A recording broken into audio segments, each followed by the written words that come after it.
sin más, a mí me gustaría, antes de comenzar, dar una pequeña introducción a nuestros ponentes. Ustedes los conocen a ellos todos muy bien, pero a mí me gustaría hacer como una especie de tweet sobre con quién estamos conversando, ¿no? Y esto creo que es importante porque también nos va a decir de dónde vienen de estas personas, ¿no? Pero antes de hacer esto, le quisiera pasar la palabra a Antonio Pérez Hernández, director de Casa América, para que nos haga el honor de introducir este acto.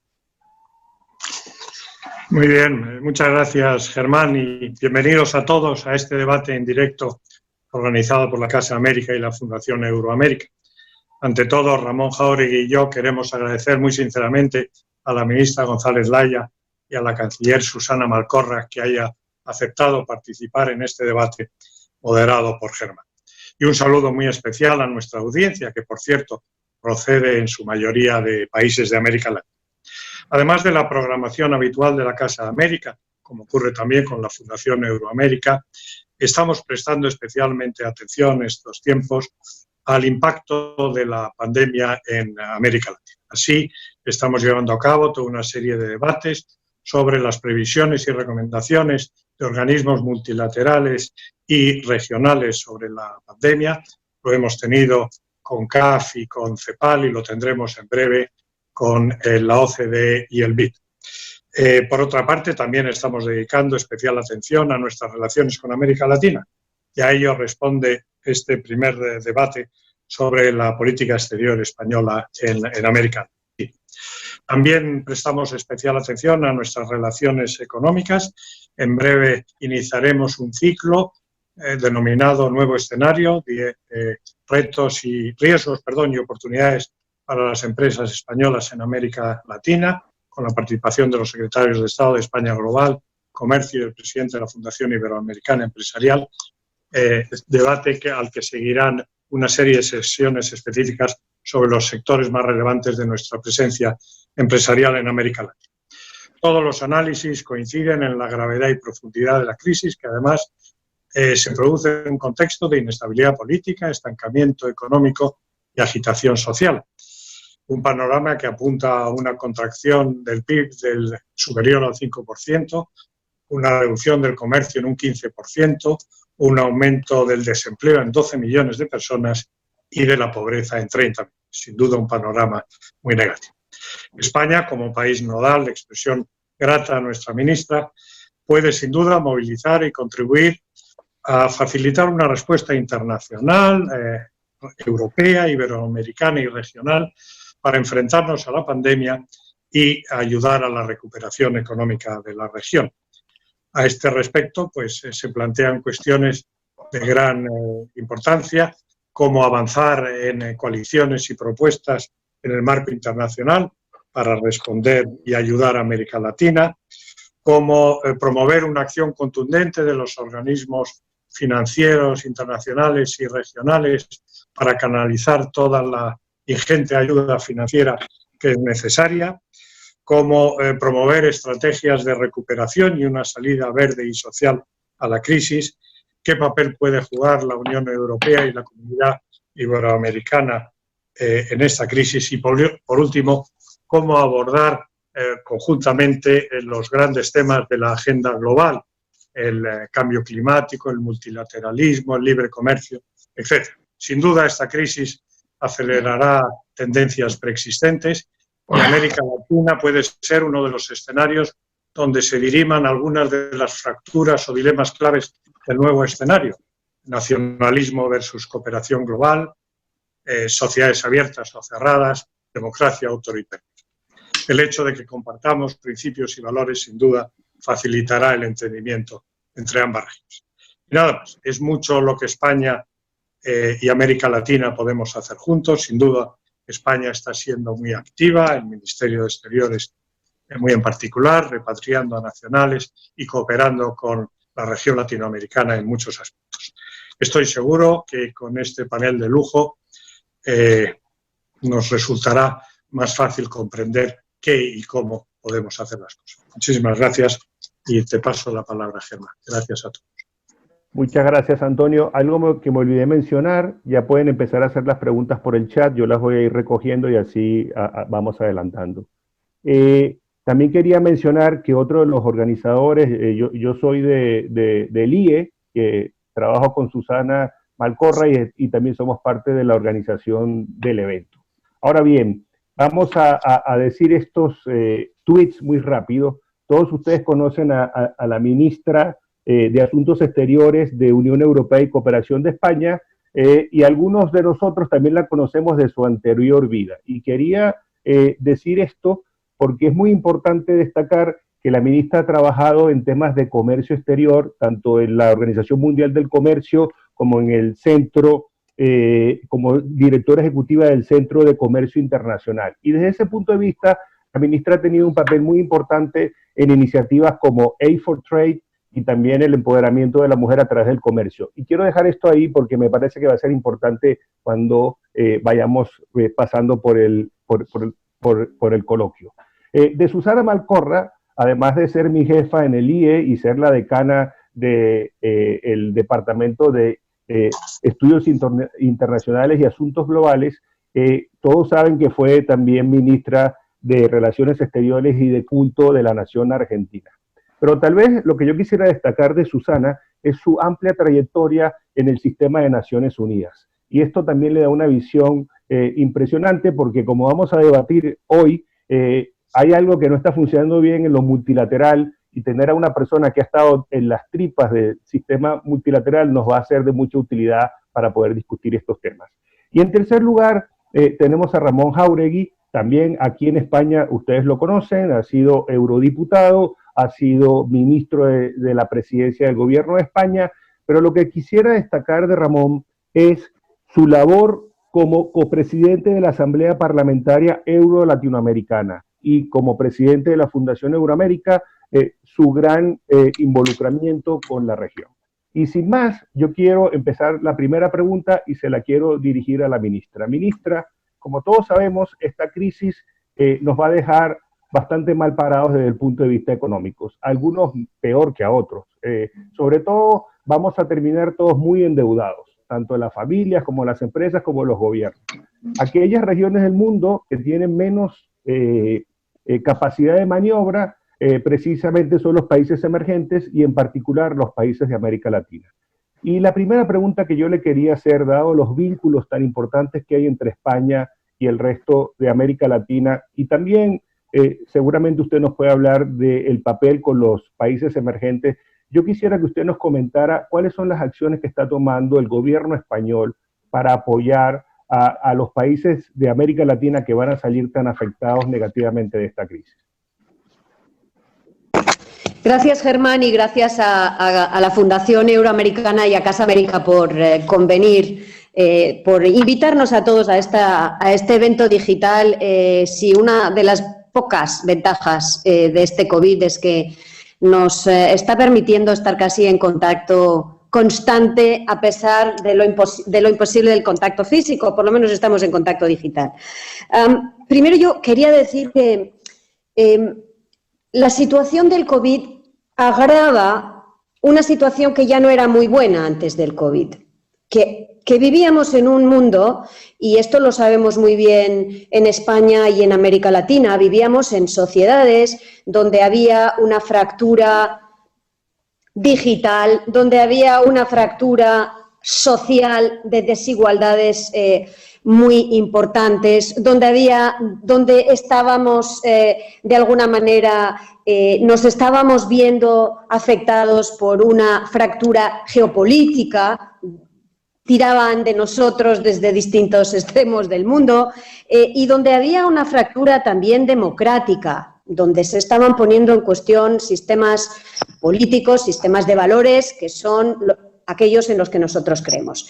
Entonces, no es que el COVID de repente cree un cataclismo, la cosa no iba bien antes del COVID, y el COVID lo que hace es agrava una situación preexistente y nos empuja a todos a una situación donde todos los indicadores empiezan a estar en rojo. Insisto, los democráticos, los geopolíticos, los sociales y los económicos.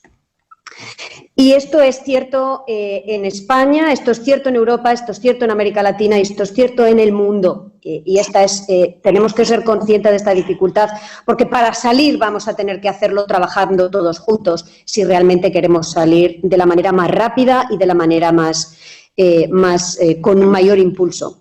Por eso nosotros desde España modestamente lo que estamos insistiendo mucho en nuestra palabra, pero también en nuestra acción, es la importancia de la sincronización, la coordinación, la cooperación, el impulso multilateral, el hacerlo todos de una manera cooperativa y no utilizando este momento tan difícil para generar una mayor fractura en nuestras sociedades o en nuestras economías. Por supuesto, para España, América Latina no es su política exterior, es una extensión de su política interior, es una extensión de quién es y de cómo se comporta en el mundo. Y por eso nosotros, nuestro punto de partida ha sido nuestra relación nacional, es decir, lo que España hace con países latinoamericanos es crear un espacio de diálogo, los hemos llamado diálogo COVID, en los cuales compartimos. Y digo compartimos porque nosotros estamos un poquito antes en la evolución de la pandemia, y podemos contar cómo lo estamos gestionando desde nuestra, como digo, situación un poco anterior en el tiempo. Pero tenemos también mucho que aprender de otros países. Hemos establecido estos mecanismos de diálogo iberoamericano, lo estamos haciendo con la SEGIP, con la Secretaría Iberoamericana, y donde hemos puesto comunidades de expertos y de conocimiento a hablarse y a compartir. Lo hemos hecho en salud y en la respuesta sanitaria. Lo hemos hecho en la respuesta social, cómo creamos escudos sociales que protejan el empleo y la capacidad productiva. Lo vamos a hacer próximamente en tema de protección de mujeres y niñas. Es decir, lo que estamos haciendo es crear espacios, de comunidad compartida, de conocimiento y acción. La segunda cosa es España como miembro de la Unión Europea, es buscar que la Unión Europea también en su respuesta conjunta ante el COVID mire a América Latina, trabaje con América Latina, se preocupe de crear esta comunidad con América Latina. Y ahí nuestro trabajo dará frutos dentro de poco en un ejercicio compartido, España, Unión Europea y los países más afectados por la crisis de refugiados y emigrantes venezolanos, países de la Comunidad Andina, Colombia, Perú, Ecuador, donde conjuntamente vamos a hacer un ejercicio de solidaridad compartida que se ha visto agravada, como digo, de una situación que se ha visto agravada por el COVID. Esta dimensión para nosotros es importante porque creemos que la Unión Europea, que en estos momentos también busca dar un impulso a la respuesta global al COVID, tiene también que generar una solidaridad y un ejercicio compartido con América Latina. El tercero es la dimensión de cómo pueden América Latina y España trabajar en foros regionales o multilaterales para tratar cuestiones que sean de interés común. Una de interés común vital para salir de esta crisis es el acceso a la financiación para países de renta media. La salida de esta crisis es una salida de países endeudándose públicamente para mantener empleo y capacidad productiva, a un endeudamiento que creíamos iba a durar un poquito menos, ahora va a durar un poquito más, a una caída del empleo y de la producción que creíamos iba a ser menos grave, ahora probablemente entendemos que va a ser mayor, y por lo tanto la respuesta tiene que estar a la altura de las necesidades. Aquí es donde España y Latinoamérica estamos ya trabajando para ver de qué manera damos un impulso en el G20 a esta a este proyecto común de acceso a financiación, a liquidez, a crédito para países de renta media que no son lo suficientemente pobres para estar en la primera línea de atención internacional, pero no son lo suficientemente ricos para poder financiarse simplemente acudiendo a mercados internacionales. Esto, Germán, un poquito para iniciar la discusión. Estoy segura que podremos entrar en mayores detalles en un momento posterior. Muchas gracias, ministra. Voy a tomar 3 de sus palabras para formular la próxima pregunta a Susana Malcorra. Usted habló de solidaridad, usted habló de cooperación y usted habló de multilateralismo. Yo creo que esas son las tres palabras claves en las que todas las regiones del mundo estamos pensando cuando hablamos del COVID-19. Y yo quería preguntarle a Susana Malcorra, ¿cómo crees, Susana, que ha sido la reacción de la comunidad internacional ante el COVID-19 y si estas instituciones que se suponen que tienen que darnos el financiamiento, que tienen que darnos el apoyo a través del Organismo Mundial Sanitario y otros tipos de apoyo a nivel internacional y de cooperación, han estado a la altura de la situación? ¿Crees tú que deberíamos estar repensando en reformular alguna de estas instituciones? Gracias, Germán. Buenas tardes, ministra. Un placer verla en pantalla. Buenas tardes a todos, buenos días a la gente en Latinoamérica. Es un placer, un honor compartir este panel y ser parte de las instituciones que apoyan junto con Fundación Euroamérica y Casa de América este evento. La ministra, y no me sorprende para nada porque tenemos mucha afinidad en los temas que estamos tratando, ha dado una introducción que primero que coincido con el diagnóstico, y me parece que es fundamental recordar que lo que estamos pasando ahora es una crisis que, como ella bien dijo, venía de un momento de fracturas múltiples, en donde no había ni un liderazgo claro, ni un acuerdo que nos permitiera manejar una eventual situación crítica con códigos compartidos. Y aquí se dio, y acá estamos, y los códigos compartidos no existían. ¿Y por qué resalto esto? Porque me parece que no existieran esos códigos compartidos, ni hubiera un liderazgo tan definido, ha hecho que, en términos generales, la respuesta de los sistemas de gobernanza global sea una respuesta también bastante fracturada o no a la altura de lo que se esperaba. Pero no tenemos que echarle la culpa a las instituciones, sino que somos corresponsables como gobiernos, como ciudadanos, como países, de que esto fuera así. Solo un ejemplo, la Organización Mundial de la Salud ha venido alertando respecto de una pandemia en los últimos años de manera clara. A mí me tocó la responsabilidad de manejar el ébola cuando estaba en Naciones Unidas como jefa de gabinete de Ban Ki-moon, y desde aquel momento era evidente que no era un tema de qué iba a pasar, sino cuándo iba a pasar. Y sin embargo, enos aquí descubrimos esta pandemia y estamos sorprendidos de la existencia de una pandemia.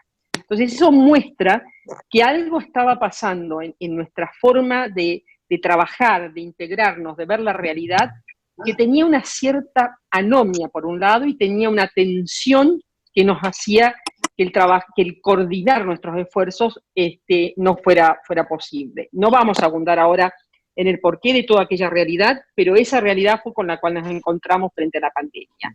Y para hacer una respuesta concreta, Germán, yo creo que en general las instituciones multilaterales de gobernanza global han estado por debajo del nivel de performance esperado, por lo menos en el inicio. Creo que ahora está empezando a hacerse una mejora en la curva del aprendizaje, pero ha llevado un tiempo, han estado realmente por debajo en su capacidad de reacción. Yo creo que la OMS, aún con las críticas que se escuchan, y quizás por las críticas que se escuchan de ella, ha manejado en un ambiente de una enorme fluidez y dificultad de cooperación, ha manejado las cosas tratando de poner un orden, pero fíjense ustedes que siendo el órgano rector de la salud, es cuestionado por realmente sectores sumamente poderosos.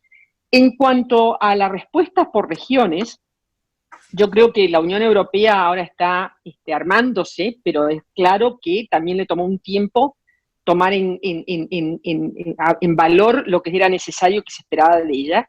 Y en la región, de la cual puedo hablar con más autoridad, que es la región latinoamericana, me parece que hemos estado viviendo en un proceso de una enorme divisoria entre los distintos países por razones de índole político-ideológica, que se ha puesto aún más de manifiesto durante este periodo, cuando vemos que no ha habido una articulación en la región que nos permitiera comparar mejores prácticas, que nos permitiera trabajar en conjunto, que nos pudiera permitir generar acciones, por ejemplo, dentro de América del Sur, respecto del manejo de fronteras, que hicieran que la reacción a la pandemia fuera una reacción más efectiva. De hecho, la ministra ha comentado algunas de las gestiones que se están haciendo desde una visión iberoamericana, con el Ibero siendo el articulador de algo que naturalmente debiera surgir de la región. Entonces, creo que estamos en una performance que no es la ideal, definitivamente. Creo que las Naciones Unidas, que es el máximo organismo donde todo esto podría vincularse, está en una situación que es insólita. El Consejo de Seguridad no se ha expedido hasta el día de hoy respecto de esta pandemia. Cuando fue el ébola, el Consejo de Seguridad consideró el ébola un claro riesgo a la paz y seguridad, no lo ha hecho con esta pandemia, cuando tiene todos los efectos de índole económico, social y político que la ministra bien remarcó, y la estructuración de una respuesta entre las instituciones de Bretton Woods, las instituciones regionales, que hagan que ese punto que levantó la ministra respecto de la necesidad de prestar atención a los espacios fiscales que tienen los países para poder responder con paquetes de estímulos a las necesidades que se están generando, esa articulación aún no existe. El G20 ha hecho una primera señal con los países más desfavorecidos, pero se ha quedado ahí nomás y sé que se está trabajando, pero me parece que en términos generales la respuesta inicial, por lo menos, no da para un aprobado siquiera en muchos de los sectores, y aquí lo dejo para que haya más espacio de conversación. Muchas gracias, Susana. Bueno, Ramón, voy a tomar algo de lo que dice Susana para hacerte una pregunta a ti. Susana nos comenta que su experiencia y su impresión es que los organismos internacionales han tardado en reaccionar ante esta crisis. Como nosotros sabemos muy bien que tú te mueves en Europa, queríamos preguntarte sobre cómo has visto tú la reacción de Europa, porque nosotros, o sea, los latinoamericanos que estamos acá en España, cuando estamos viendo un poco el debate y la discusión, lo que escuchamos y lo que vemos es que, como decía Susana, cuesta ponerse de acuerdo, inclusive cuando se supone que andan todos juntos, ¿no? Y si cuesta ponerse de acuerdo para poder tomar políticas comunitarias, para apoyar, por ejemplo, a los países que la están pasando peor durante la pandemia, a mí me gustaría preguntarte, ¿cómo ves tú que esa ayuda, además de ponerse de acuerdo internamente, puede también eventualmente ayudar a otros, como por ejemplo el caso de América Latina? Bueno, gracias. En primer lugar, también mi saludo a la ministra y a mis contertulios. Perdonar que me haya incorporado tarde porque, por lo visto, había mucha gente asistiendo a este evento y a mí no me dejaba entrar. Lo cierto es que os pido disculpas. Y respondiendo a tu pregunta, pienso que a Europa hay que analizarla con perspectiva, ¿no? A veces hay un enjuiciamiento prematuro y generalmente tremendista como el que ha ocurrido en esta ocasión, y aunque es evidente que ha habido fallos importantes en el comienzo y en la reacción ante la crisis, lo cierto es que después se está armando una respuesta, especialmente en el ámbito de la recuperación económica, muy potente, muy potente. Es verdad que hay dudas, porque, claro, los países del sur queremos que gran parte de la ayuda sea una ayuda, digamos, mutualizada, solidaria, en términos de subvenciones y no en términos de préstamos. Pero probablemente ese 1,5 billones que el otro día nos comentaba el vicepresidente Margaridis, que va a utilizar la Unión Europea como gran artillería financiera para ayudar a la salida de la crisis a los países de la Unión, es muy potente, es anticíclica, es contundente y yo diría que es rápida, aunque entre en vigor en enero del año que viene.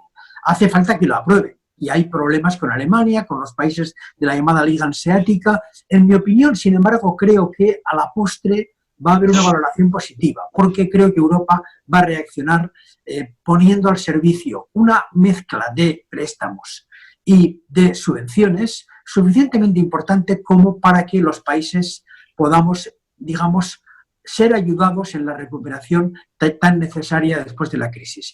Pero en la segunda parte de tu pregunta me planteabas la necesidad de que también Europa participe, como bien decía la ministra, en las operaciones de salvamento a aquellos países, especialmente América Latina, que no tienen una estructura financiera regional Y este es el caso, obviamente, de América Latina.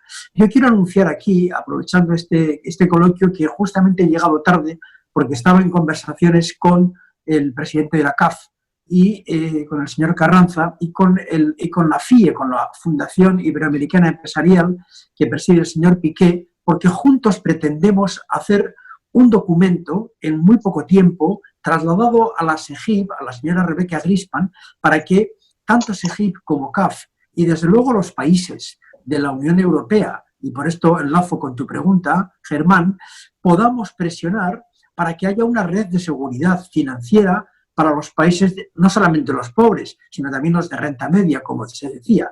Y en este sentido, nuestra operación va dirigida, obviamente, al Fondo Monetario Internacional, va dirigida a los bancos multilaterales y que juntos puedan, o seamos capaces, desde el G20 al Fondo Monetario, para operar con instrumentos financieros que permitan salir de la crisis a países tan importantes como los que en América Latina son de renta media, y son muchísimos, y no tienen política fiscal propia para poder abordar un plan de recuperación. Entonces, quiero decir con esto que nuestro compromiso como Fundación Euroamérica, además de organizar ese tipo de eventos y de seguir ayudando a la intensificación de las relaciones con América Latina, es también ayudar a que los organismos internacionales se muevan, en el sentido que hace falta que se muevan, y es, como acabo de decir, la posibilidad de que vía SEGIP, con CAF y con otros organismos multilaterales podamos presionar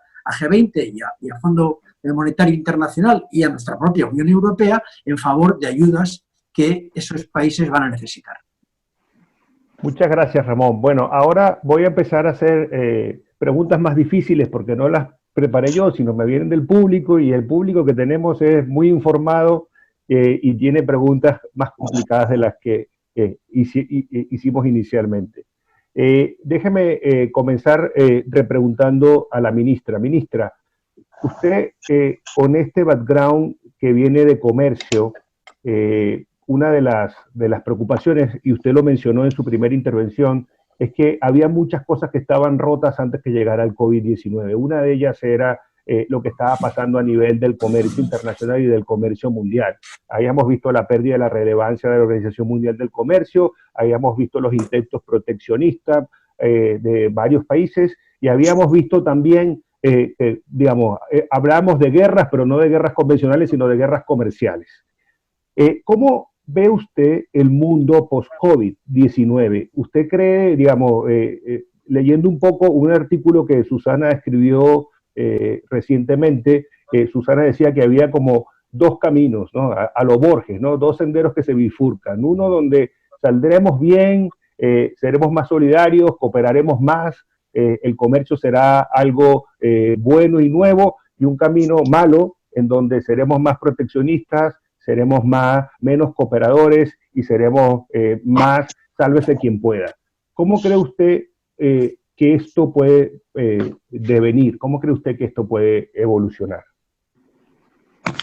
Bueno, yo creo que antes de la crisis del COVID había un consenso de la necesidad de reformar el sistema comercial multilateral. Había un consenso y todo el mundo lo compartía, que las reglas que tenemos, que son las reglas que vienen de 1995, necesitaban una puesta al día.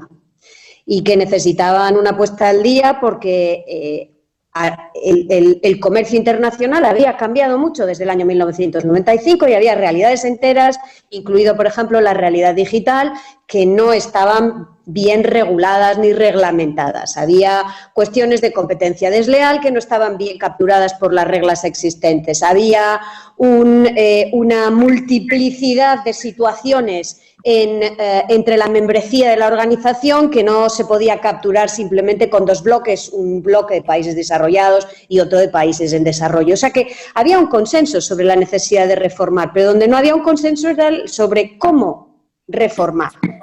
Entonces había un grupo de países que entendía que la reforma tenía que ser pactada, negociada, con intercambios, yo te doy esto, tú me das esto, si eran cuestiones sistémicas buscando un punto de interés colectivo, pero había otros que entendían que la reforma tenía que hacerse por la vía de la unilateralidad, es decir, la reforma la que yo quiero. no la quiero negociar. Esta es y esta es la que yo quiero que sea.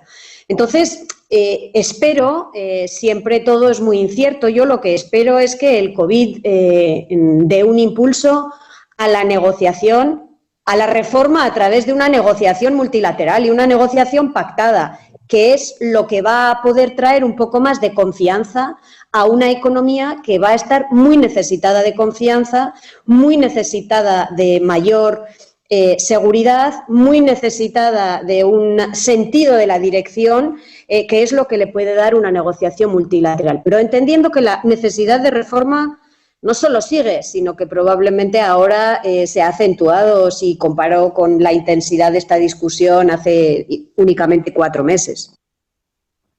Muchas gracias, ministra. La siguiente pregunta va dirigida a Susana y va dirigida a Ramón. Primero Susana y luego Ramón. Y tiene que ver con una de las organizaciones donde estamos organizando este evento, que es la Fundación Euroamérica, donde muchos de los patrones son empresas españolas muy importantes que tienen intereses en América Latina. Por eso mi pregunta tiene que ver con el papel del sector privado en la crisis del COVID-19. ¿Por qué? Porque, como hemos visto, cuando estamos hablando de solidaridad, van a pasar muchas cosas. Mucha gente va a quedar sin empleo. Por ejemplo, en el caso de América Latina, los que eran vulnerables de la clase media van a ir a la pobreza. Esto nos lleva a riesgos probablemente de volver a tener protestas sociales como las que tuvimos antes de la pandemia. Y por eso yo quisiera preguntar si Susana y Ramón, ¿ustedes creen que la participación público-privada o el cambio de la mentalidad de los privados en una situación sin precedentes como la que estamos viviendo ahora amerita alguna revisión, alguna reflexión o algún cambio?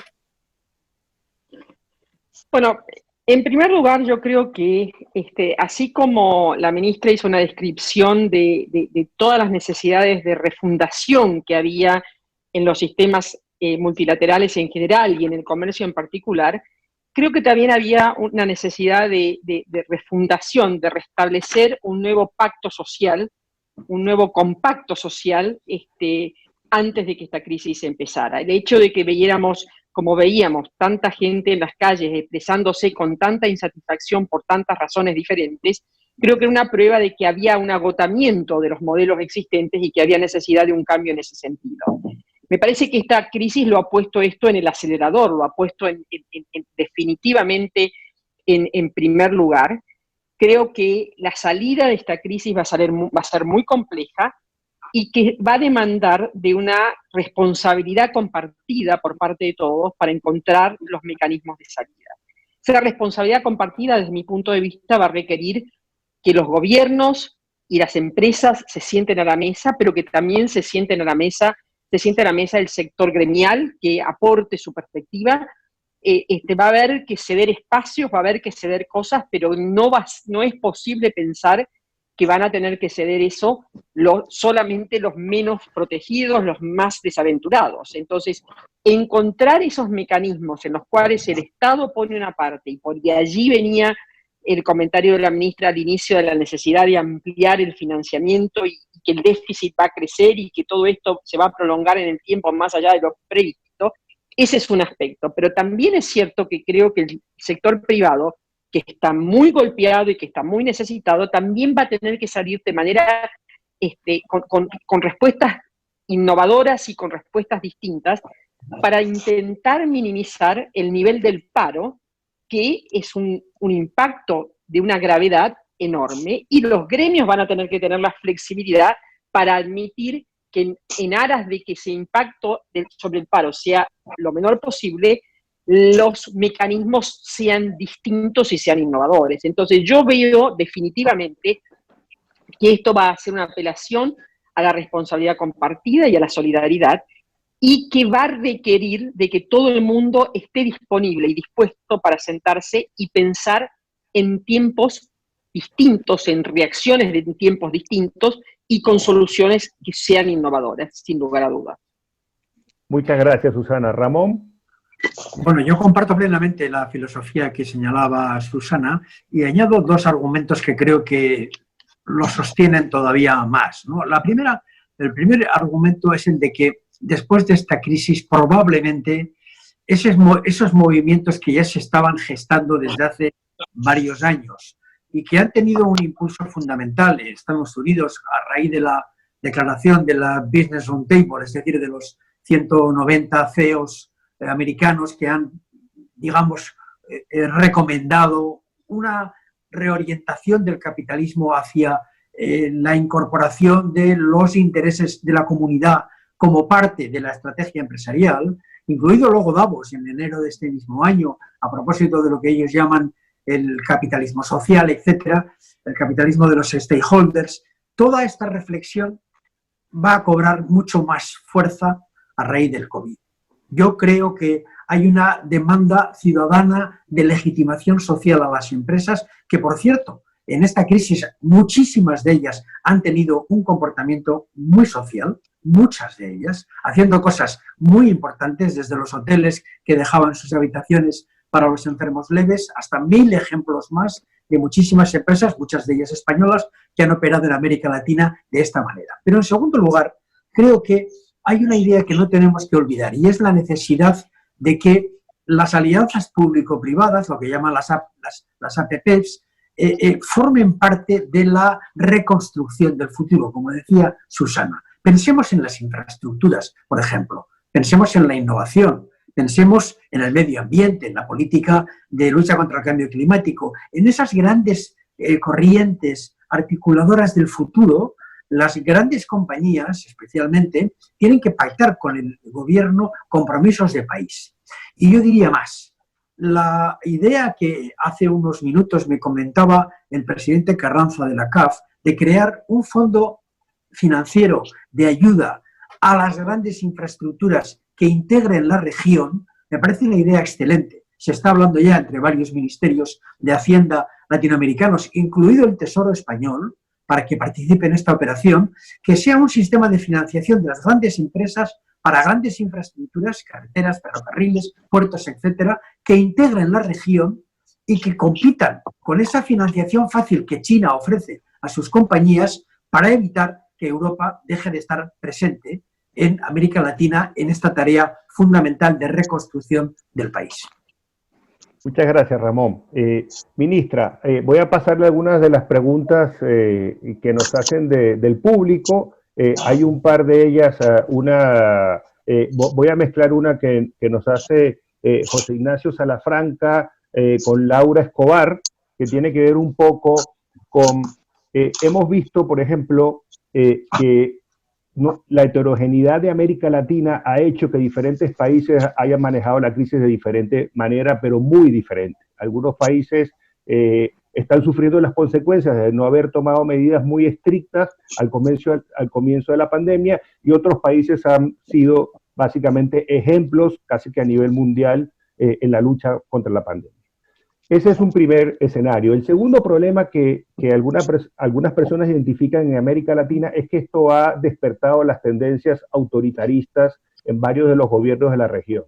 Si ya teníamos algunos problemas, por ejemplo, en países como Nicaragua o Venezuela o El Salvador, ahora probablemente esta pandemia también sea una excusa para hacer esto más complicado. Nos preguntan desde México, José Torrens, de la Cámara, director de la Cámara Española de Comercio en México, destaca la relación tan importante entre España y México, y nos pregunta cómo valora la relación entre el gobierno español y el mexicano en la época de la pandemia. No sé si hemos perdido a la ministra. No, está aquí la ministra. Perdón, ministra, ahí está. Bueno, sobre las distintas salidas o las distintas maneras de enfrentarse al COVID, es que no hay en el mundo una sola manera. También en Europa ha habido distintas respuestas. Ha habido la respuesta de quien ha cerrado inmediatamente antes de tener un caso, es decir, cierre preventivo. Hay quien ha cerrado en el momento más o menos, en el momento en el que tiene una serie de casos que hacen que sea necesario empezar a tomar medidas, hasta quienes decidieron que no había que tomar medidas de cierre de economía ni de fronteras y después decidió introducirlas, hasta quien decidió que no había que introducirlas y sigue sin introducirlas. O sea que creo que, bueno, cada país hace lo que mejor entiende hacer y yo creo que veremos cuál es el método que mejor funciona cuando haya pasado esto y podamos evaluar cuáles fueron los factores que más influyeron en el control de la epidemia.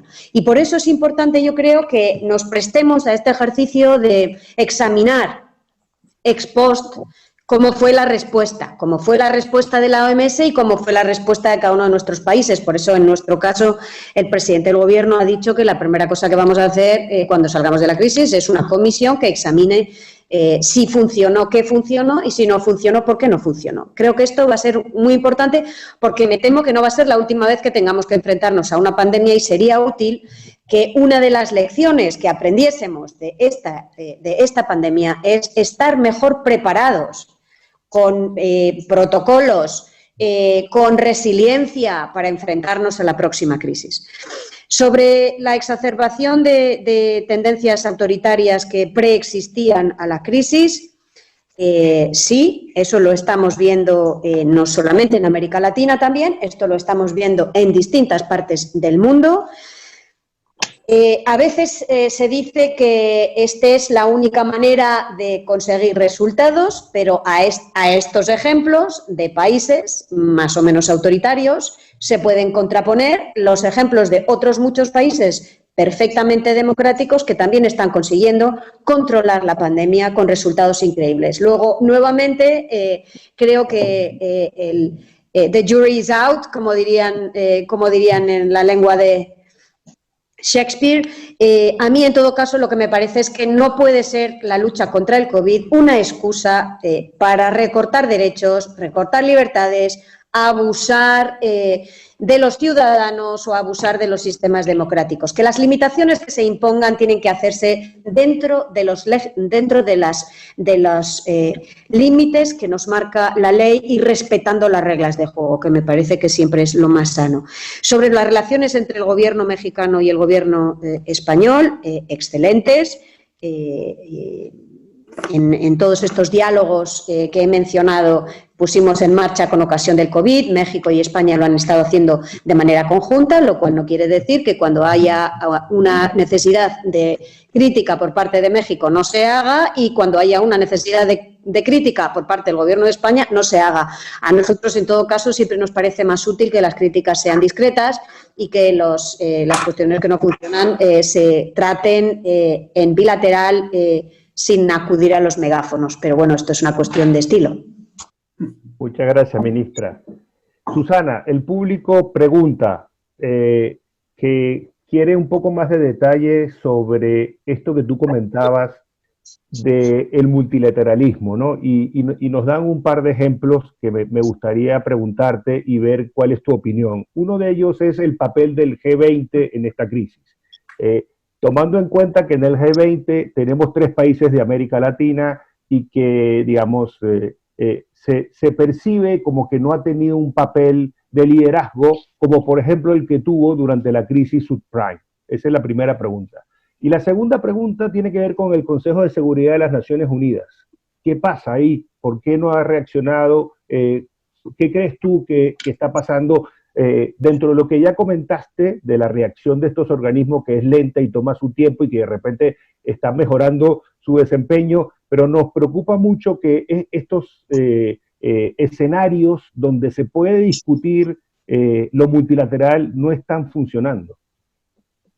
Primero, no es inexorable que la respuesta tenga que ser lenta. Yo creo firmemente que la respuesta debe ser mucho más efectiva y mucho más rápida. Esto lo creo profundamente, así como creo profundamente en los sistemas multilaterales, ¿no? Así que esa asociación bionívoca entre lentitud y pesadez y el multilateralismo creo que le hace flaco favor al multilateralismo y no representa la oportunidad que el multilateralismo puede tener.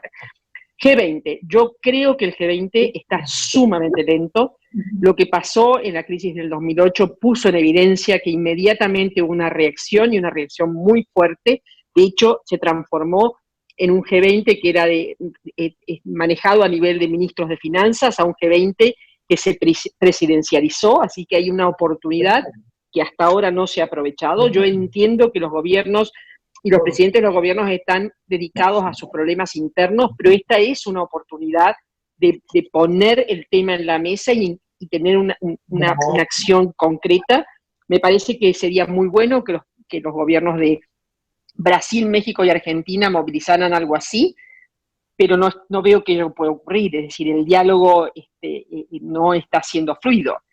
El G20 es un reflejo en micro de lo que está pasando en macro en el sistema multilateral más amplio, ¿no es cierto? Porque en la pregunta respecto del Consejo de Seguridad, que está vinculada también a esto, ¿por qué no se han puesto de acuerdo? Y bueno, porque no se ponían de acuerdo para sentarse alrededor de la mesa, de la mesa virtual ahora del Consejo de Seguridad, cómo llamar la crisis de la pandemia. Y había un país poderoso que quería llamarla de una manera y había otro país poderoso que quería llamarla de otra. Es decir, China y Estados Unidos no se ponían de acuerdo. Y ese detalle llevó a que efectivamente, de manera final, hubiera una sola reunión y la reunión fuera un informe del secretario general sin adoptar ninguna resolución. Esto muestra el nivel de tensiones que hay, que tiene que ver con todo ese telón de fondo con el cual nos encontramos cuando comenzó la crisis y que no se ha resuelto. Y por eso yo digo que estamos ante una divisoria de las aguas hacia adelante, porque sí creo profundamente que hay una oportunidad para salir reforzados en los sistemas y hacer refundación de los sistemas, pero no me cabe duda que hay una amenaza alternativa que tiene que ver con lo que decías recién, inclusive de los autoritarismos, que puedes ganar espacio y puede ser una amenaza muy, muy difícil. Muchas gracias, Susana. Ramón, quiero hacerte una pregunta a ver si logramos tener algo de optimismo sobre España y América Latina. Y voy a empezar dándote algunos números que son interesantes. Primero, España es el segundo inversor más importante de la región, eso lo sabemos todo, el stock de inversiones españolas es importante, todas las grandes del IBEX están ahí, y importante, el 25% de la facturación del IBEX 35 proviene de América Latina. En un mundo post-COVID, en donde, digamos, yo como tengo el defecto de que soy economista y tengo que estar prediciendo lo que pasa, aunque nadie tiene mucha idea de para dónde van las cosas, yo tengo la impresión de que América Latina se podría recuperar, va a tener un golpe muy fuerte, pero se podría recuperar relativamente rápido. ¿Por qué? Porque si China empieza a empujar el carro, primero que el resto del mundo, capaz que las materias primas aumentan la demanda, aumentan los precios. Pero bueno, esa es una visión mía muy personal. Pregunta, oportunidades para las empresas españolas que ya las han encontrado en otras crisis en el pasado, ¿cómo lo ves? Bueno, yo creo que efectivamente las crisis tienen que darnos oportunidades, ¿no? Yo creo que a diferencia de lo que pasó en el 2010, 2011, China no tiene la misma capacidad de política fiscal externa que la que tuvo entonces, y no la tiene ahora porque tiene que dedicar gran parte de sus recursos justamente a estimular el crecimiento de su propio país. Y por tanto no tiene esa disponibilidad de operatividad financiera en el exterior. Yo creo que a las empresas españolas hay que ayudarles, especialmente las que tienen que ver con lo que he dicho antes, sector de infraestructuras, hay que ayudarles a través de un fondo financiero que facilite operaciones de largo plazo.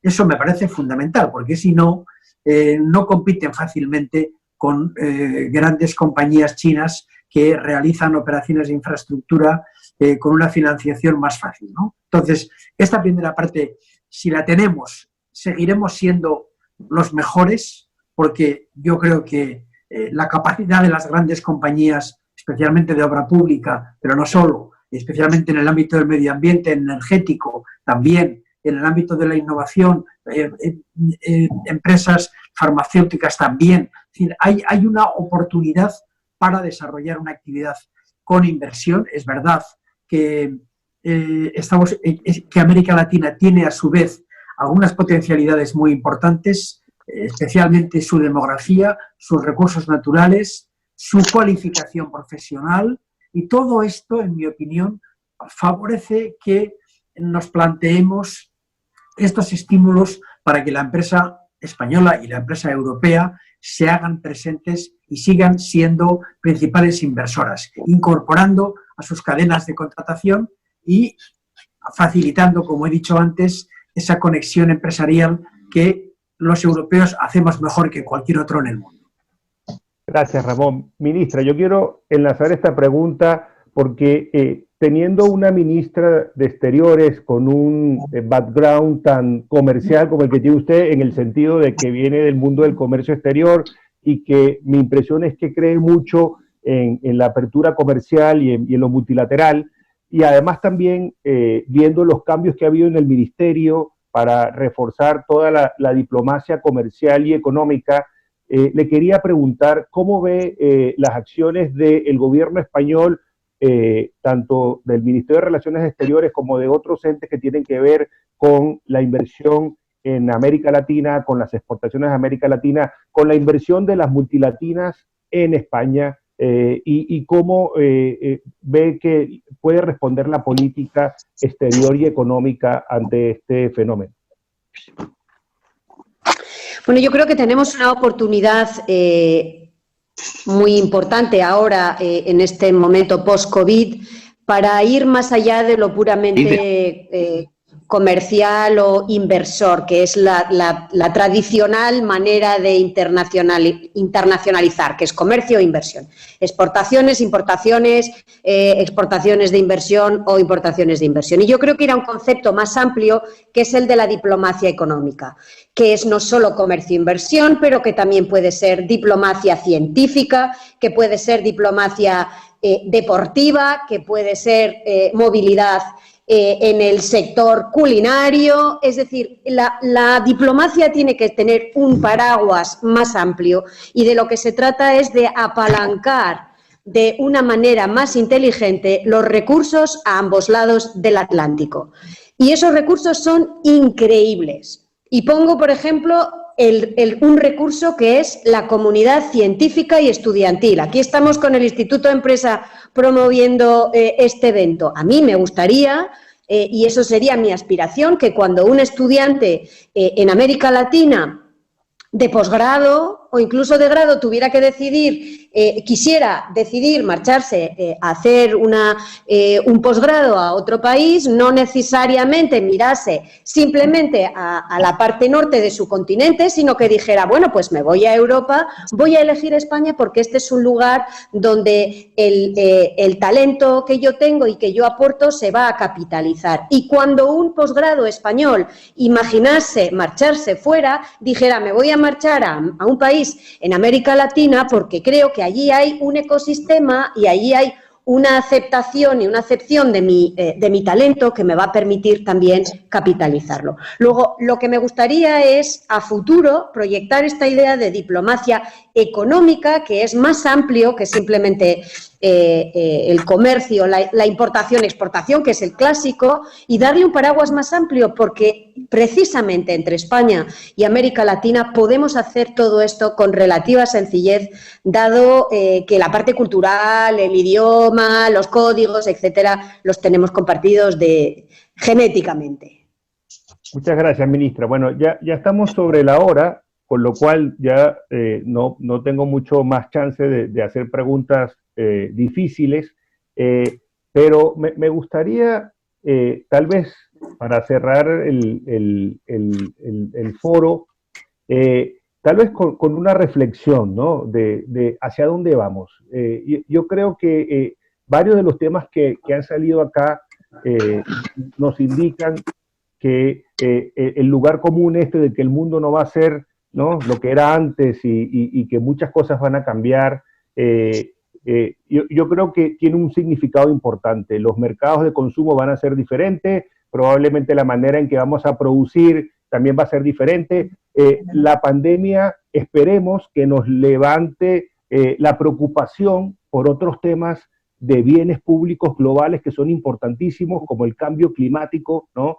Y yo quería dejarle esta última intervención a los tres. Voy a ir en el orden inverso, voy a empezar con Ramón, luego me gustaría que hablara Susana y terminara la ministra, para que nos contaran cómo ven la nueva, no sé cómo llamarlo, configuración global post-pandemia en aquellos temas que creemos que van a ser cruciales para la humanidad. Ramón, por favor.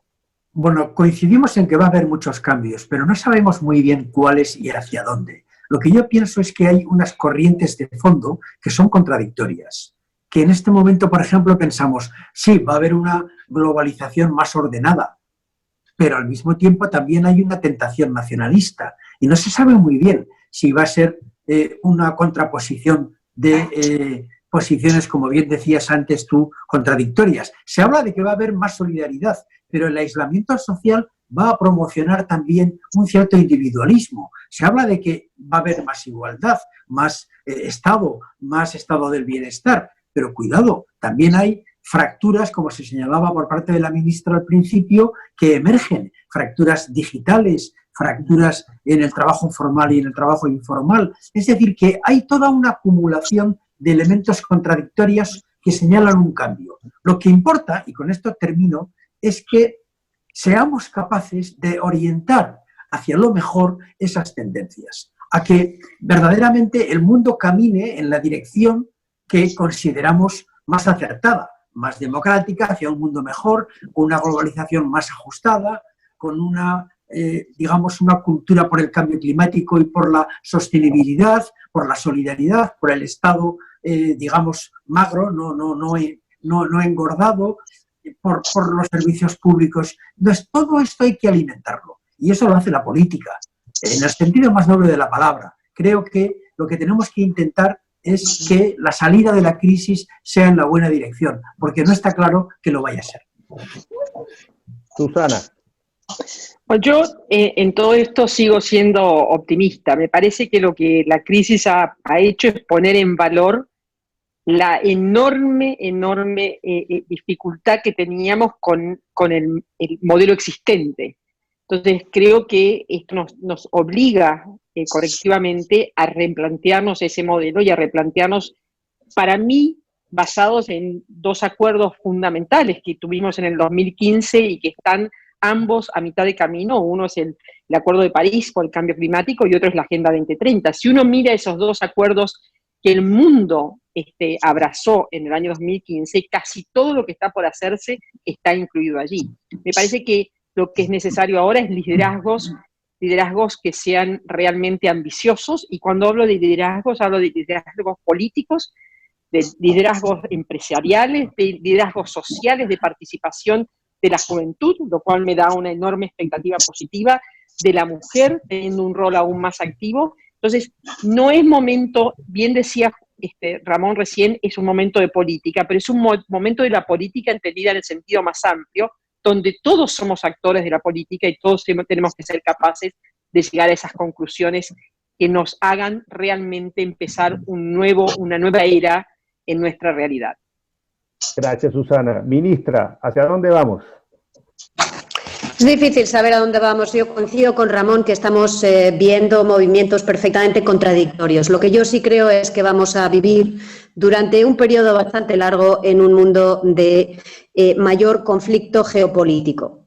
Y vamos a tener que ser más claros en cómo y dónde nos posicionamos. Y eso va a necesitar crear un poquito más de alianzas entre aquellos que no queremos vivir en un mundo donde nos estén obligando constantemente a elegir si vamos para un lado o vamos para el otro. Y esa quizás pueda ser un espacio donde la comunidad iberoamericana que representamos en esta discusión tenga que tomarse más en serio la construcción de esa alianza más sólida que va a defender un sistema más cooperativo, más multilateral, no desde un punto de vista naif, sino desde el único sistema que nos va a permitir a países de nuestro tamaño y de nuestro perfil a poder coexistir en este mundo, como digo, de conflicto geopolítico más agudo. Muchas gracias, ministra. Le agradecemos enormemente que nos haya acompañado durante todo este coloquio, por sus impresiones, por sus opiniones, por su visión. Creo que ha sido muy enriquecedor para todos los que estamos acá. Gracias, Susana. Gracias, Ramón. Hemos sido aproximadamente 100 personas durante toda la reunión. Hemos estado bastante involucrados. Han habido muchas preguntas. Siento si no he podido hacer justicia a todo, pero como no les quiero abusar el tiempo en que tienen que estar frente a una pantalla, creo que ya es hora de que vayamos cerrando. Y les agradezco mucho en nombre de la Fundación Euroamérica, en nombre del Instituto de Empresas, la Escuela de Estudios Internacionales y Asuntos Globales, y por supuesto en nombre de la Casa de América, que son los organizadores de este evento. Muchas gracias por su asistencia y muchas gracias por su participación. Adiós, muchas gracias. Hasta luego. Adiós.